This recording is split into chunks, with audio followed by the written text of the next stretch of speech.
I call this special meeting of the Rockingham County School Board to order.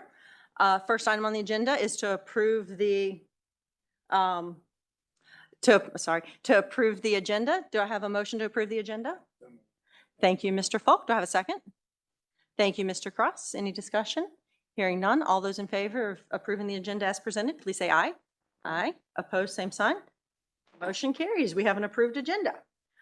And the pretty much only thing on our agenda tonight is to have interviews for the candidates for school board vacancy in District 5. And how we're going to do that tonight. We have already met the candidates or the applicants in a back room. We have them sequestered with our superintendent, who you notice isn't here with us. He's keeping them company for a little bit. So to ensure that they don't watch the live feed or they don't receive any information about the questions on the ballot or on the, I don't know, the questions that we have. So the questions will be on the podium for the applicants, and we have them in our folders. We'll also put them up on the screen so that those of you with us can follow along. They can answer the questions in any order that they would like. They have 25 minutes and as much depth as they would like to answer each question. They have 25 minutes for the entire interview. They will have a 5-minute warning. And then once done, I will ask the candidate after your 25 minutes, if you can just wrap it on up real quick. I'd appreciate that. Okay, I think we're ready for our first candidate, our first applicant, and that would be Miss Holly Cave. And we'll let you come on up and take a second to look over the questions. And can we get the questions up on the monitor? There we go.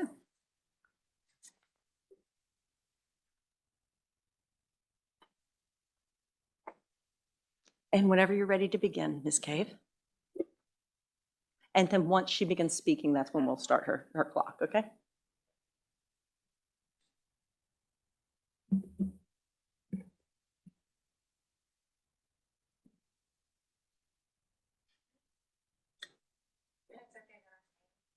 Oh, I forgot that little, there's a bench and a stool if you want to stand or if you want to sit, whatever you're more comfortable. Okay. You're up there for 25 minutes. Okay. Okay, now that didn't count in her clock. Oh, it's fine. I'm not going to take that long. Well, I don't think.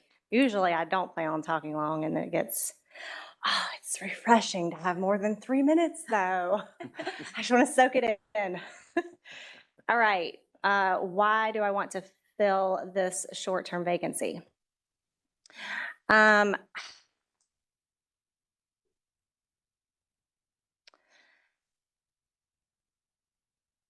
am very concerned about our government, and I'm more so concerned about our schools. Abraham Lincoln once wisely said that the philosophy in the schoolroom of one generation will be the philosophy of government in the next. So they work hand in hand. When I looked at Rockingham County Public Schools leadership, when I looked at Rockingham County Public Schools in 2020, when we shut down, I saw a lot of good teachers. In fact, my first grader was reading on a 3rd grade level when we shut down for COVID. And so I had absolutely no worries about him whatsoever. And I did not have a big hand in that. I read to my kids like any normal, good mother does, but what he learned, letter sounds, sight words, reading, all of that, I mean, that was done by the public school system. So I cannot take any credit for that. I mean, he did well. And so I thank the teachers for that. So when I looked at the schools at that time, I saw really good teachers.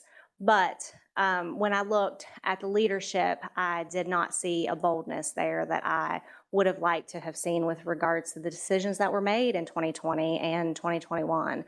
And I was there at the Spotswood meeting in July of 2020 before it became really cool to go to school board meetings. I was there. And so, not seeing that kind of bold leadership bothered me.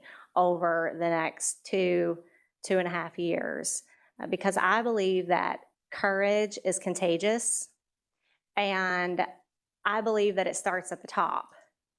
And so when I think about what I want trickling down to our students, I would love to see boldness and courage, because I believe that that is what creates a good leader.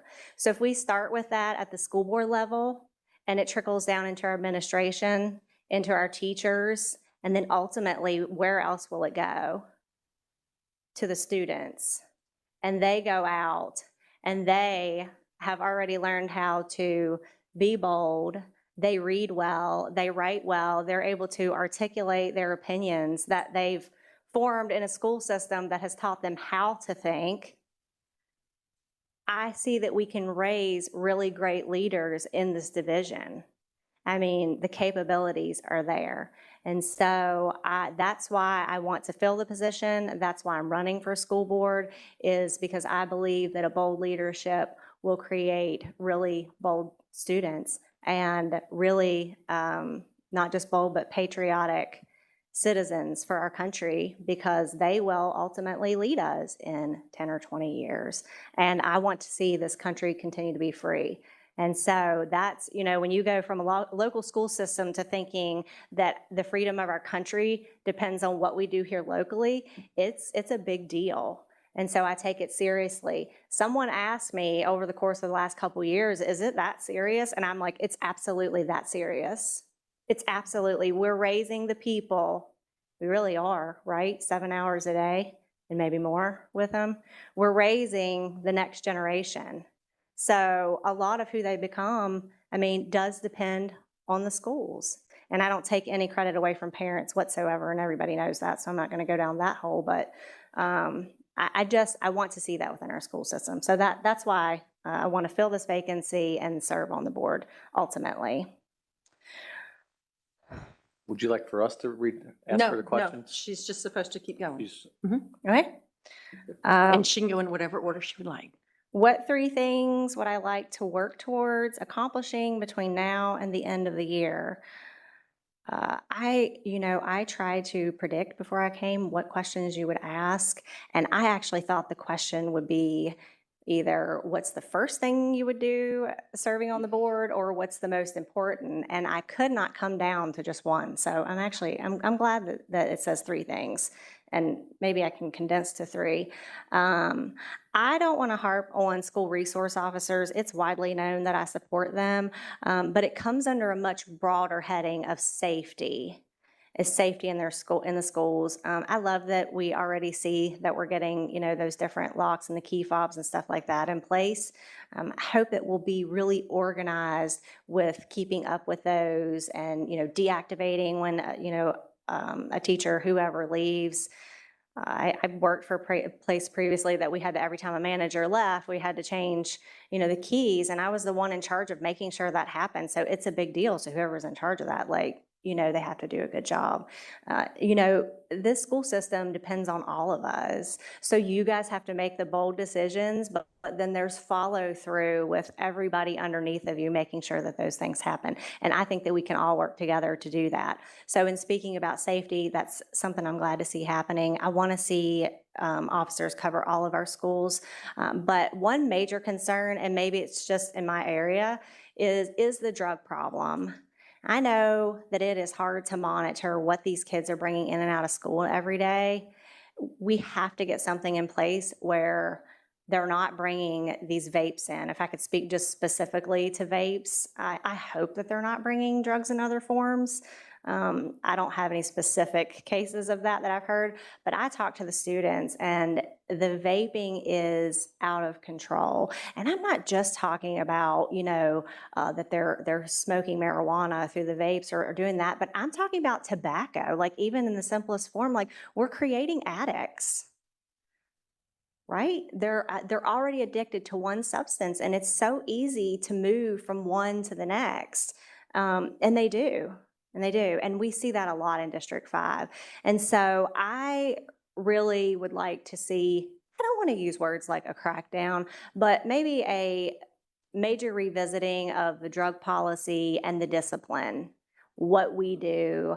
I have been given so much grace in my life that I like to give grace, and I love kids. But my husband often tells me that if you keep bailing them out now, you're going to bail them out of jail when they're adults. And so I think that we have to have strict policy on drugs. And it may say, and vaping, they may say, well, you can't prove that that's what they're smoking. But if they have the devices on them and they say, well, you can't search them, we can do stuff. I'm not saying we can search them, but we can do things to ensure that it's not in and out of the schools. When I talked to the government club at Spotswood earlier this year, you see all this stuff online, and you're like, is this really going on in our schools? And so we were talking about the drug issue, and I even believe maybe they brought it up. I can't remember, but I said, are our students really like smoking marijuana in the vapes at school? Like, it's just so foreign to me. We didn't even really fight. I could probably count on my hand the number of fights in Elkton Middle School when I was there. Like, we didn't fight. The boys didn't even fight. So it just seems so foreign that we should even have to ask the question. But I asked them, and they said yes. They were like, yes. And they said, and we hate it. They said, we hate it. We hate the smell of it. We can't stand it. And we were camping over the weekend, and I spoke to, she was going into 8th or 9th grade here in Stanton City Schools. Well, she's moving schools, and just a girl in the campground. And I was asking her questions because I do it everywhere I go. But she's moving out of Augusta County, so it wasn't like, oh, it was a city school. It was Augusta County. And she said, well, she was in middle school. I think she was 7th, going into 8th. And she said, yeah, she's like, they're vaping all the time in the bathrooms. And she was like, you can't do anything about it. And I think that we can do something about it. So I know that this problem is not just here, it's everywhere, but I would just like to see us take a strong stance against it. And let me think, I don't know if that was 3 things or not, but the safety, which encompasses a lot, the officers, the drugs, the violence, there's lots of fights. And can we create an atmosphere of peace maybe in our schools? Like, what can we do to create peace? Is it because there's 3 and 4 minutes in between classes that we're like, oh, you can have your phone? And I mean, it's intensifying everything that's going on social media with those kids. Like, I don't have a cookie cutter answer to what the electronics policy should be. But what can we do? Like, is it a contributor to what's going on with these fights? And I will tell you that the fights I hear about at East Rock, like, it's mostly, it started on the phone. Well, she said this. Some of that I know parents can deal with, and it's not, we can't control what they did before they came to school, but we certainly can control what they do on grounds. And that's hard. That's almost like the hard love thing. And it's back to the addiction thing too. Like, are we enabling the electronic addiction even while they're at school? So it's all related. But I definitely, the drugs, the violence, and we have good schools. Like, I don't want to say that they're out of control, but we have a lot of work to do. So I guess I would say that. What are my thoughts about the upcoming redistricting? I'm concerned. I don't know that I can give a really great answer about the upcoming redistricting. I'm very concerned about the redistricting that's already taken place. And that's public, so it's not something that you probably haven't seen or already know that I said. I'm very concerned about Elkton Middle School. And, it's the only school over capacity. Well, it's only 15. I know, but should we even be anywhere near the limit? Was there an issue before the redistricting? What can we do to fix it? Are we freeing up Montevideo and Spotswood with the upcoming redistricting? Could we use the upcoming redistricting to fix the last redistricting? And I literally just talked to 2 parents today in Grottoes that they're still upset about it. And they're like, we talked to the board about it. And really, and I said to them, you're echoing the sentiments of everybody I've heard in Grottoes. And they've literally almost been disenfranchised. And I used to live in Port Republic right on 340. It's a long drive to Elkton. It's a long way, and that road is so dangerous. And I don't try to say that to parents a whole lot because I'm sure they already know that. But that's really what my thoughts have been more on that redistricting because it affected my district. So I know that the decisions we make is in all the districts. So that's a tidbit about the upcoming that I think could we work to solve maybe more than one problem with that. So it's just a thought. And I never want anyone to think that I will come on the board thinking that I know everything. Something that I live by is when I walk into a room and I'm already the smartest person in the room, it's time for me to move rooms. I don't want to stay in the room where I'm the smartest because I'm never going to get any smarter. And there are going to be lots of other rooms out there where I would be the dumbest person in, but that's how you learn. So I will never, be the board member that comes, wanting to do this, put my name on a policy, or I did this, or I did that. And it's part of, that's something that comes back to my faith, is that it's never been about the title, right? It's always been about the towel, right? Because Jesus was king of the Jews, but he washed his disciples' feet. So with the towel. And so it doesn't matter to me to come and say, I got this done, or this was my policy, put my name on it, or my stamp of approval. It's never been about that. I'll never be about that. I don't care.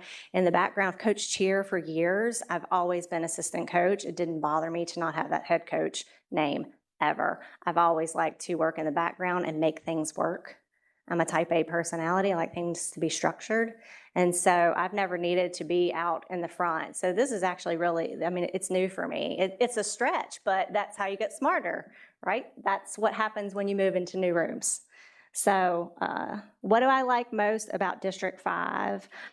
Community. It's our community.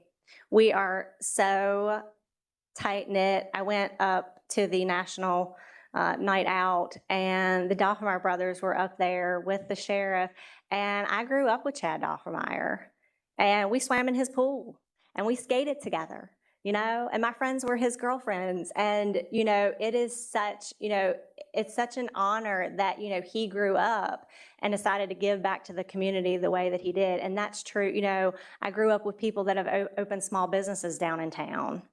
And I'm just like, did you ever think we would be here? Did you ever think we would have kids like this? And I coach with Elkton Little League. I coach with friends that we were in T-ball together. And I still remember the name of the team was the Indians.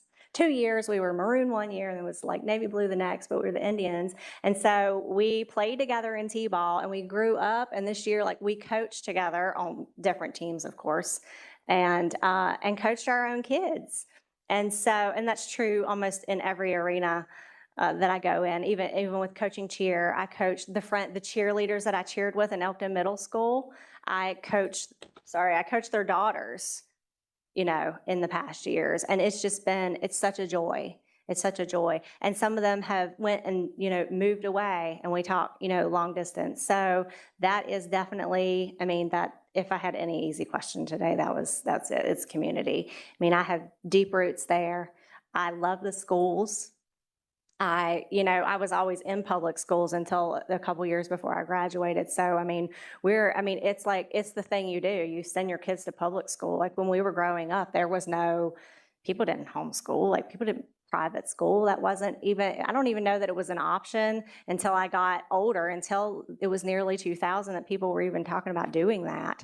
And so I've always been an advocate of public schools, and that's something that, has gotten sort of buried, but it's the honest truth. And so community is the thing I like most about District 5.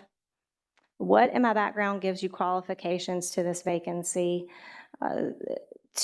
Well, I don't want to say two things, but I would say, and not speaking to my work record, and maybe I'll cover that in a second, but I would say in the last 3 years that I've been involved with our community and what's going on in the school board and coming to school board meetings, I know more about Rockingham County Public Schools in the last 3 years that my kids have been homeschooled than I ever knew when I was in public school, and then as an adult, when my kids were in public schools for 6 years here in Rockingham County. I know way more. I mean, I could tell you more about the classrooms. I could tell you more about the policies. I get up at 5 o'clock in the morning, and after my husband goes off to work, I sit a lot of times and I read through our policies while my kids are homeschooled. This is what I do. And this is what I've been doing for years. Like even before I decided to run for school board, I was doing that because I was that concerned, because these kids in public school, who most of them I know, they're going to grow up, they're going to marry my kids, and they're going to work with my kids, and they're going to build houses next to each other and mow lawns next to each other. And, it's community. Right. So I'm and the largest, the mass amount of students and people that I'm going to be neighbors with, they're going to have come through the public school system. So that's why I care about it. I mean, I care about my kids. I love them, but I take care of them. Right. So what else can I do in my community to take care of all of the rest? When I was a teenager, like I wanted to be in youth ministry, and I was a youth. And so my grandmother, with good intentions, always said, she's like, your cousin's going to grow up and sing, because I couldn't sing. And I don't know if she knew that, but anyways, the cousin was going to sing and I was going to be in youth ministry. And in the church world, like you grow up, and if you're good with kids, like you're a youth pastor, you're a youth leader, So I know she had good intentions, but I think she saw a gift in me that I loved kids. And I still do. And I think that that's just a gift that I had inside of me, a strength even. And so that's sort of, I would say, if anything in my background qualified me, it would be the dedication that I've put into Rockingham County in the last 3 years, way more than I ever put in when my kids were actually in public school for the 6 years. And I substituted, and I volunteered, and I went on field trips, and I came in and did crafts with them when they had their special day. I did all that, but I really didn't know anything about the schools other than they were really good at building the reading and writing foundation. But it's important that we know more than that. And I may just stop. I think I'm just going to leave that there with my background, because I think that covers what's relevant to today. And is there anything else I would like you to know? I feel like I've told you everything that you need to know. So that is all I have to say. That's the tea. Wonderful. Thank you very much. Thank you. You are now free to go, or do Thank what you. want. All right. Thank you very much. And Caitlin, if you can bring in our next candidate.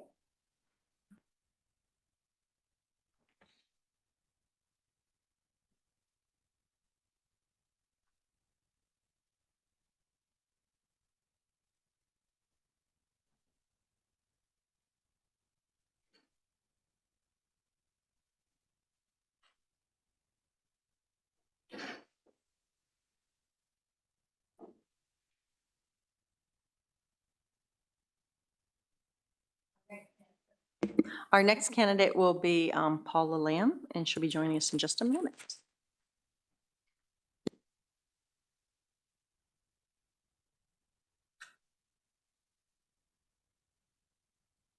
And I'm sorry, I misspoke. Our next applicant. Candidates are on the ballot. These are our applicants.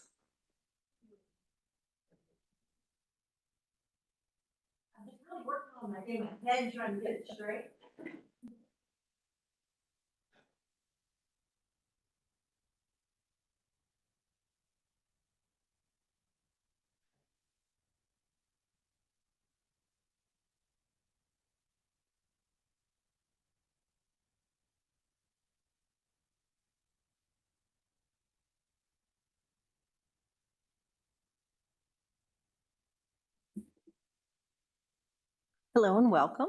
As I explained earlier, the questions that are to be our questions for you are on the podium. We want you to take your time and read over them. And then once you're ready to begin, let us know, and your clock will start. Then you'll have 25 minutes. At 5 minutes, you'll get a 5-minute warning. At the end of the 25 minutes, I believe there'll be a chime. And if you can just wrap it up, that would be fantastic. Okay. Okay.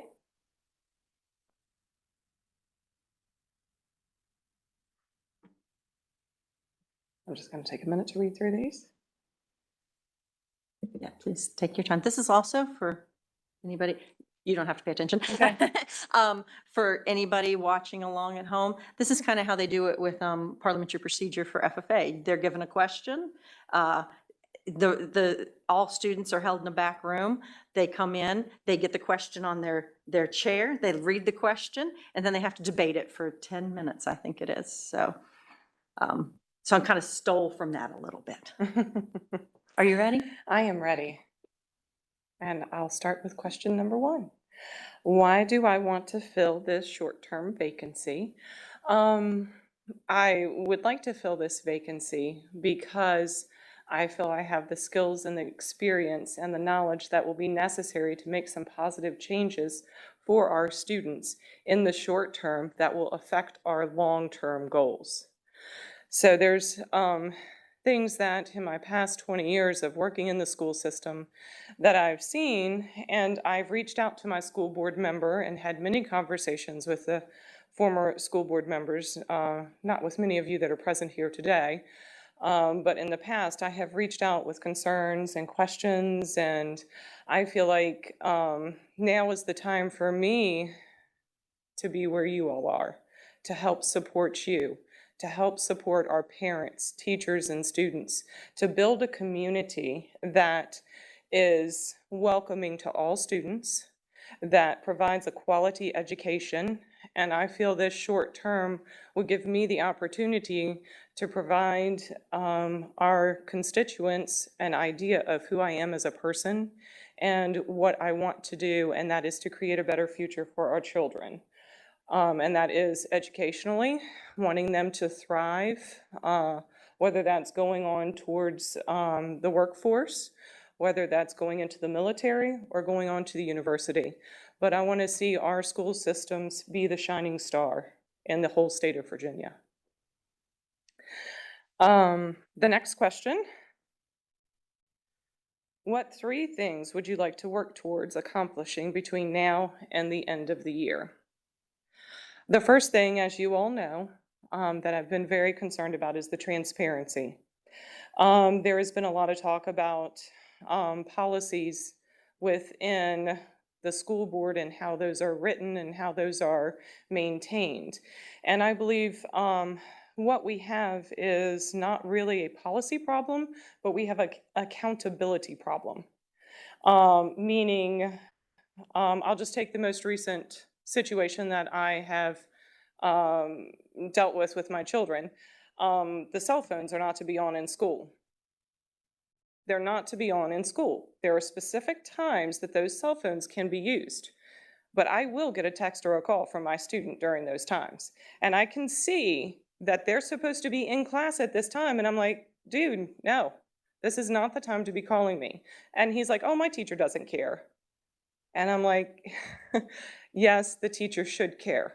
This is the policy. This needs to be, we need to hold our students accountable and our teachers accountable to that. I understand at the end of the year, things get a little lax. That's not a problem. But what I would like to see is have some other opportunities for that student to engage in some different type of learning instead of getting on their phones. And that's just one of these simple policies that, it's a new policy. And I have seen that in my experience that it has not always been held, our students have not always been held accountable to that. It's dependent upon who the teacher is. And I can understand, bless our teachers' hearts. They have a lot to deal with, especially since COVID. I know things have changed a lot.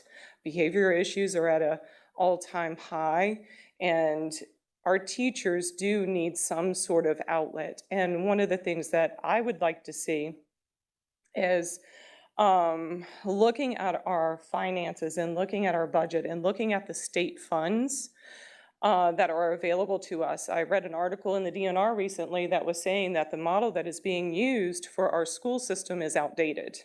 And we are not receiving the funds that we need to receive here in the county because that model is, I believe, I'm not sure this is right, but I believe it's from like the 50s or the 60s, the models that is being used to give funding to our county schools. That needs to be addressed.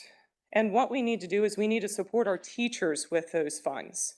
We need to make sure that our teachers are adequately paid. Not that that's going to make a difference in the behavior issue that we have going on, but it is going to help them feel that they are supported and valued. And that goes a long way when we're talking about our students, because if you want a happy student, you need a happy teacher. So the second thing I would do is to look at the fiscal policies that we have and the money that's available to our county through the state to make sure that we are adequately funded and our teachers are paid appropriately.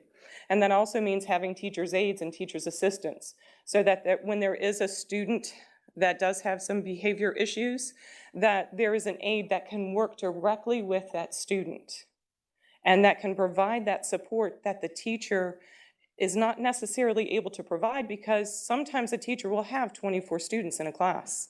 And trying to focus on that one student could be a challenge, is a challenge. So having the correct support system there for our teachers, that would be the second thing that I would like to work towards in the short term, is the finances. And the third thing that I would like to work for, and all of these they're not in order, so I'm just saying them as I'm thinking of them, but safety is so crucial. The safety of our students, and I know several of you have worked hard to get the school resource officers that we currently have, and that is very much appreciated, because without them, I believe that develops a great relationship for our students with law enforcement. Number one, they can look at that person and know that this is who I go to when I'm in trouble. Okay, they know that that police officer is there to support them and to help them in those difficult moments. Not as a punitive thing, but this is who I can go to when I need help. I can go to my resource officer. We actually had a neighborhood night out last night in our neighborhood, and we had one of the school resource officers come to our neighborhood, and he played cornhole with our kids. And building those relationships is crucial to the development of our children's sense of safety. And there is nothing that I am more passionate about than making sure our kids that we send off to these schools arrive home safely. And that is safety from any physical harm, safety from mental harm, which includes bullying, name calling, and any of those things. Those are just a few of the areas that I know are important to our parents, important to our teachers, and important to our students. So the three things, transparency, safety, and fiscal related things would be what I would focus on first. And then my thoughts on the upcoming redistricting. I have a lot of them. It's always hard to take a child who has developed these relationships in their elementary school and then ask them to switch to a different middle school. And that is not something that we should take lightly. And I know you all have done that already. And I have come to the board meetings. I have seen that you have really taken a lot of careful consideration on the redistricting. And I know that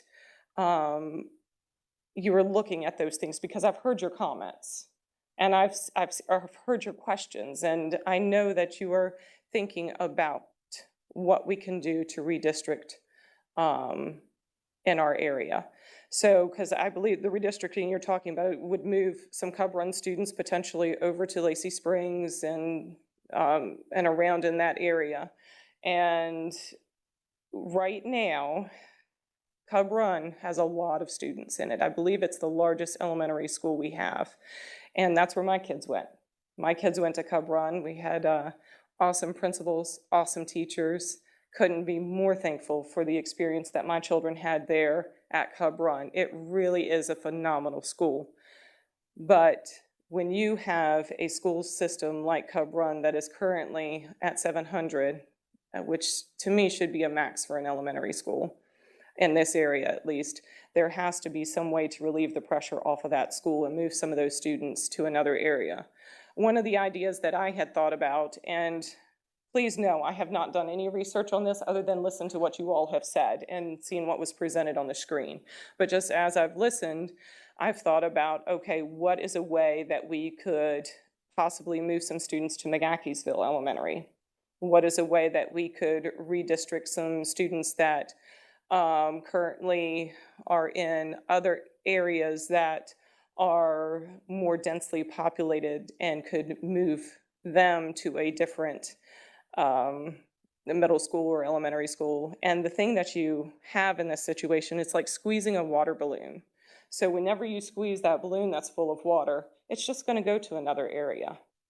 So how do we plan for the future of our schools, especially when we see the Board of Supervisors has approved a new development off of Route 33? So how does that impact these changes that we're talking about here? What does that look like? Where are those students going to go? Because I believe that's 1,880 units, but not all of them are single family. So it's one of those things where we're going to have to take our time and do the best we can to make sure we limit the challenges to those students so that they continue to have great relationships that they've made in elementary school and all the way through. Okay, what do I like most about District 5? District 5 is my family. That's what District 5 is. I was not born and raised here. I grew up in a small town over Westmoreland County. The name of the town that I was born and raised in is Callio. And it was much smaller than Rockingham County, believe it or not. We didn't have any industry. I lived at the end of a 1 mile long dirt road, and we had a farm. And it was just me, my grandparents, and a few other close family members that lived there. And what I enjoy about Rockingham County is the community, is building those relationships with each other and fostering a sense of belonging in our neighborhoods. And that has been my passion ever since I moved here, is to develop a sense of community for our neighborhood so that if my child needed support, I knew I could call on this friend. If somebody else needed support, they knew they could call on me. And that's what I want our community values to be about, is that we support each other. And I felt like when I moved to District 5 20 years ago, that's what this community was about. They truly do care about each other. They show up. They come to the football games. They are present. And I love that about District 5. I love that we have amazing teachers and principals in our areas. I have worked alongside many of them over the past 20 years, and they have always been fair with us. They have always treated us with respect. Does that mean we have always gotten our way? No, we have not always gotten our way, or things have not always gone our way, but we know they were doing what was best. There is a spirit that is in Rockingham County as a whole that you don't find in many places. And that's what we need to protect and build off of, is that sense of community, that we are a family and that we are in this together. And that's why I love District 5, and that's why I would be proud and honored to be the interim person. Okay, what in your background gives you the qualifications to fill this vacancy? Excuse me 1 second.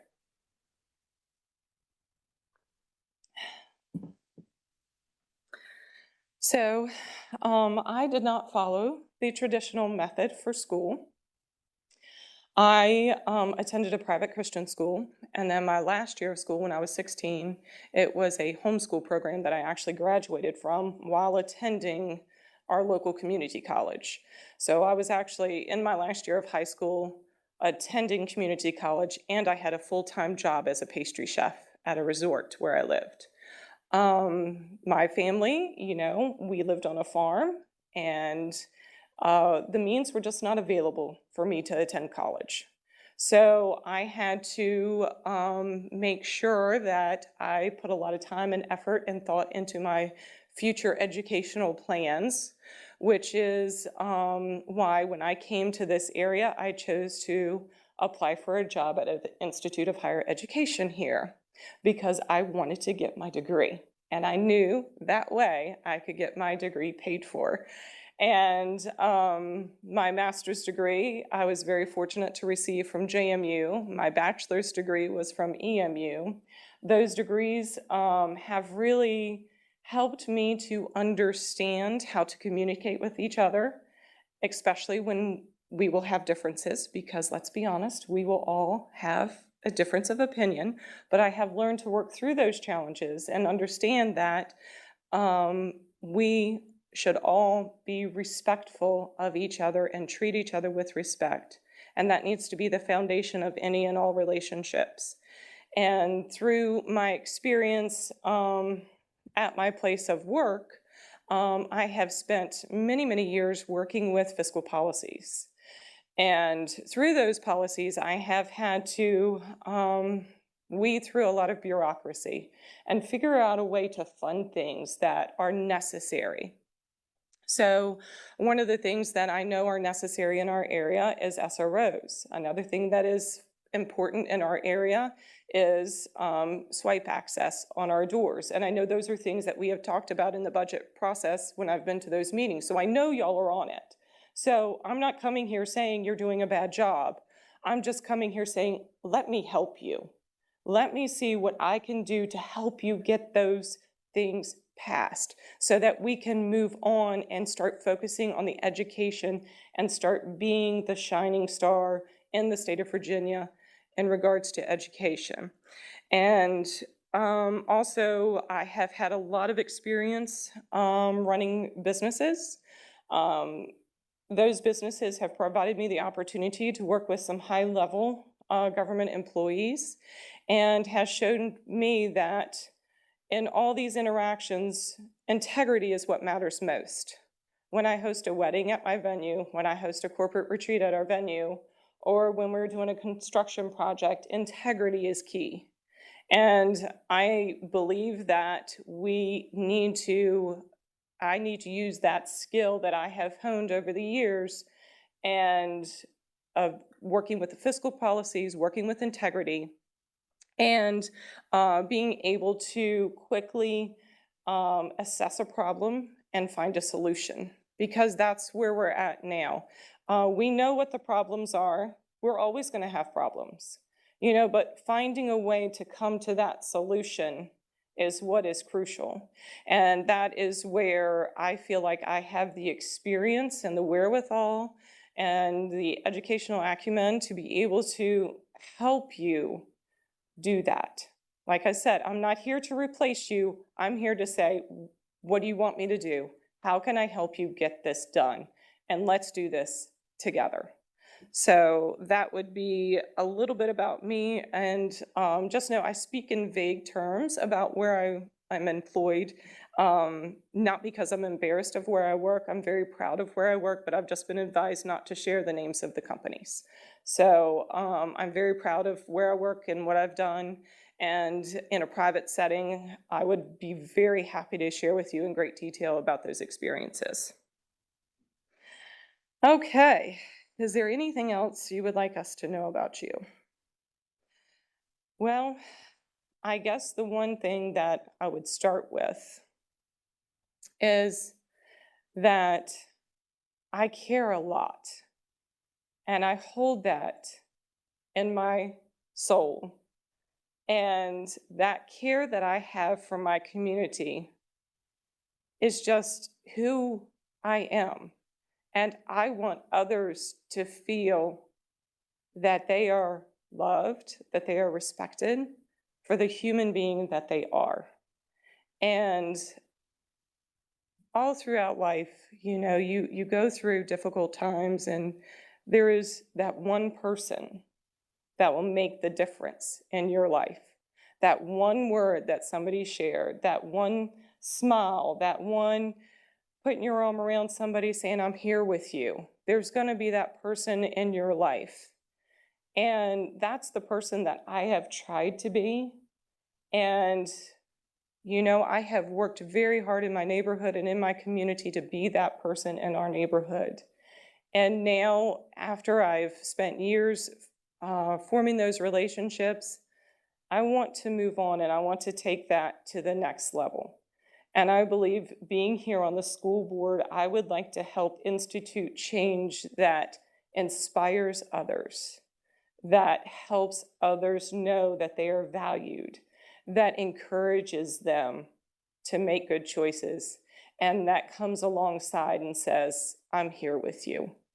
Because that's really, in the long run, we want to know that we have somebody in our corner. And I know each and every one of you on this board, you've had differences of opinions, but I know in your heart that that's what you want as well. Because I've seen you in different forms and different fashions and different ways.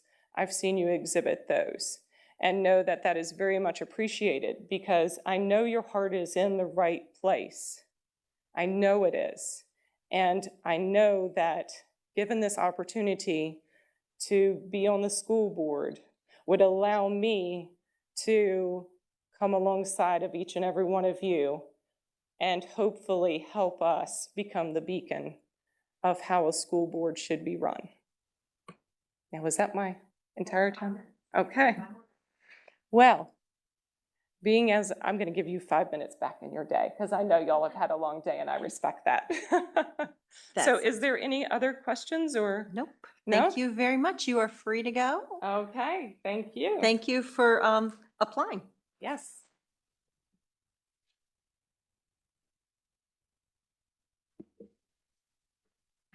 And our next and final applicant is Jackson Dixon, and he'll join us in just a moment.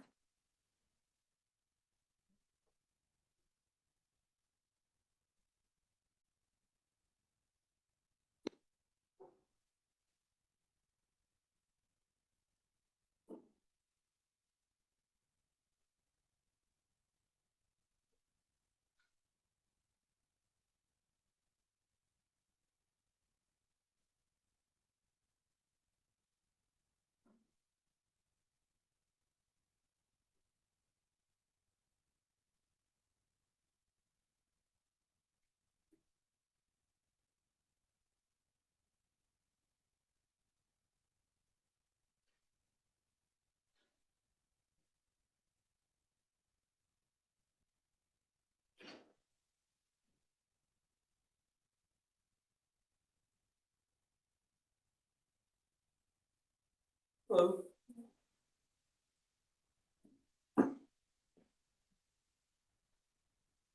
Welcome. Let's see. You have the questions in front of you. We're going to give you a couple minutes to read over them. Once you are done reading over them, you can begin. You can go in any order that you like. You'll have a 5-minute warning till the end of your time. And if you could just please finish up your thoughts at the end of the 25 minutes. Okay. And you're welcome to sit or stand, but go ahead and take some time to read over those questions.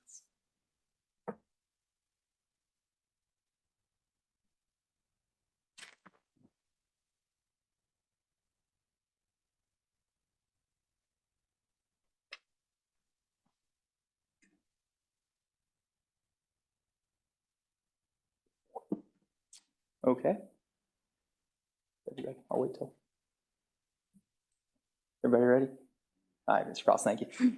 Well, good evening, board. My name is Jack Dixon again. I'm here tonight to answer these questions about the District 5 board vacancy. So starting with number one, and for the audience at home, why do you want to fill this short-term vacancy? So the main reason that I put my name in consideration for this position is to echo what Mr. Heffernan said the other evening when I had no intentions of initially applying. When I saw the listing in the DNR about who had applied for the position, I realized that the board was in a very difficult position with 2 announced candidates. Myself, I personally believe that ethically it would be tough for either of those candidates to be considered purely for the election integrity. I think it would give an unfair advantage to either one of those candidates. And this is not commentary on either one of those candidates or their policies. This is a procedural concern that I have.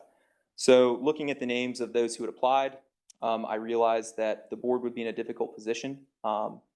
And because of my personal life, my free time, I'm a business owner, I realized that I had time to step up and fill this position.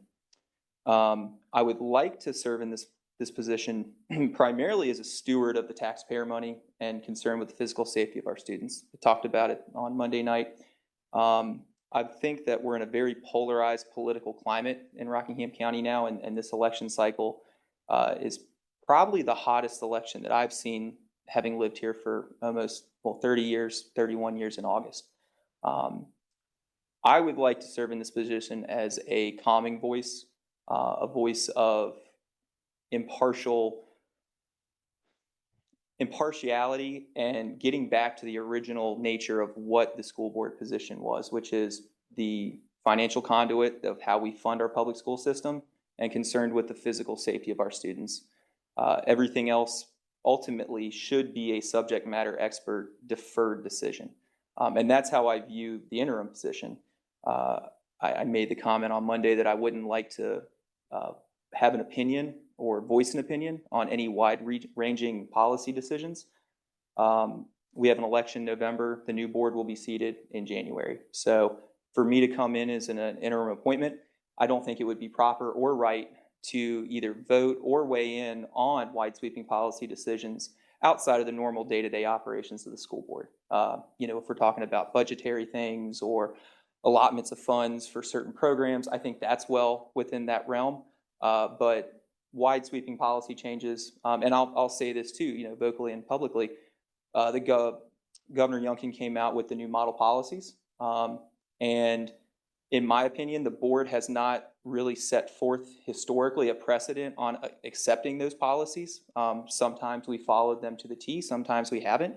And so as an interim board member, I don't feel like I would be able to vote if somebody made a motion to adopt those model policies. I don't think it would be my place. I don't have the backing of the constituents. I'm not popularly elected.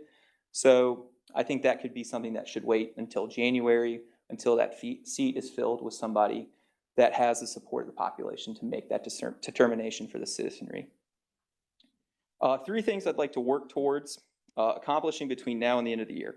So the first thing I would say is a thorough look at physical safety of students, taking a look at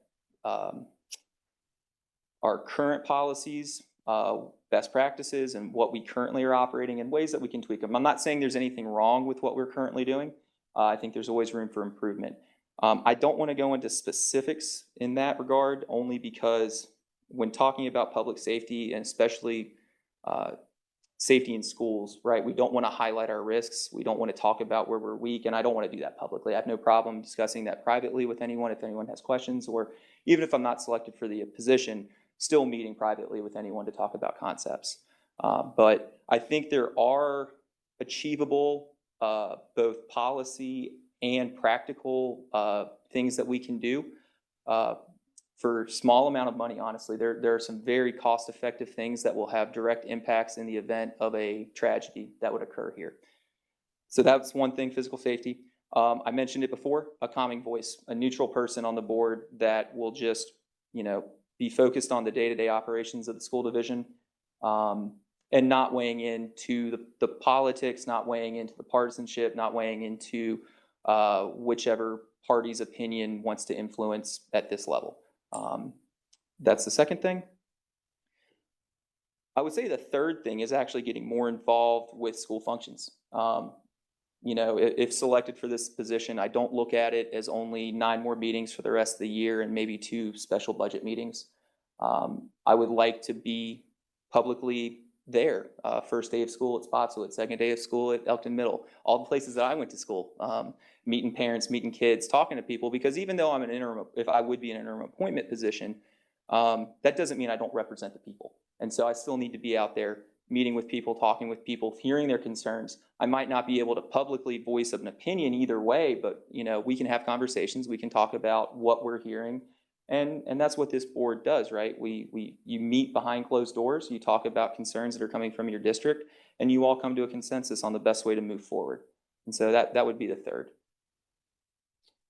Thoughts on upcoming redistricting? I'm going to skip that purely because I said I don't want to speak on wide sweeping policy changes, and I think that is a wide sweeping policy change that should have the support of the people that are voting for that candidate, and not an interim appointment. So I'm going to skip that. What do I like most about District 5? So I could go on and on and on. My family's been from Elkton. I can't specifically pin it. I think it's 1720. My grandmother was born on Rockingham Street, right across from Miller Kite House. My grandfather ran the hatchery there, right across from Upper Room Church and the Burger King there. My dad's first house was right there on Salzburg. I grew up on Hill Street, and then we moved to our farm on Captain Yancey, and we've been there since. So I'm from here. I've grown up here. I attended every school that you possibly could. And I was fortunate that I was able to graduate from Spotswood before the school split there. I was the last class that graduated before the split there. Not that I wouldn't have wanted to graduate from East Rockingham, but it was nice to stay at the same school. In my background, so what in your background gives you the qualifications to fill this vacancy? First and foremost, I think that my experience in public safety and with my master's work on mass casualty incidents, specifically with school shootings, I can bring a new lens from an organizational standpoint to look at potential weaknesses and vulnerabilities, not just to a school division's view of physical safety of students, but a system-wide view. And I'll go into that again more privately, but I think there's a lot of things within incident command management systems, national incident management systems, cooperation and coordination between sheriff's office, fire and rescue, different governmental organizations that would be required in the event of a tragedy, no matter what size it is, right? If it's a fatality, if it's an injury, no matter what it is, we're going to have a wide sweeping system response to that. And I think with my background, I can bring some insight to that. I also think that being from here, growing up from here, and coming back and choosing to be here and live here and put my roots down and stay here, I have an idea of what the constituents want. And again, while I won't make any sweeping policy changes, I have an idea on the direction. And that influences the financial conduit side, right? We have an idea of where the county's going with growth. We can see at tax rates, and ultimately local tax contributions come most directly from property taxes. And we just saw what happened with reassessment. Capital improvements are a big thing. And I think that we can look at all of those avenues for financial spending and just take a deep look at it. Is there anything else I'd like you to know about me? So I worked for fire and rescue. Now I am self-employed, so my wife and I run a wedding venue. We're getting into some organic farming. And then my wife is also an attorney, so I forgot to leave that out about what I like most about District 5. We're proud to be from there. So my wife is currently the only attorney in the town of Elkton. She came back and set down roots about a year ago, and we're really enjoying that. We enjoy being from there. I've got a little baby, 2-year-old, who's wonderful. He's a monster. He just runs and throws rocks, and I can't stop him. So I'm excited about potentially serving in this position to be able to influence that division that he will one day potentially go to and that I came through. So I think that ends my statements. I'm sorry, it was short and quick. I try to keep things to the That was point. lovely. Thank you. Thank you for coming. Thank you for putting your hat in the ring. And thank you all for being here. This concludes, you're free to go. Thank you. And this concludes our interviews for the day. So meeting adjourned. Thank you all for coming. Have a safe trip home.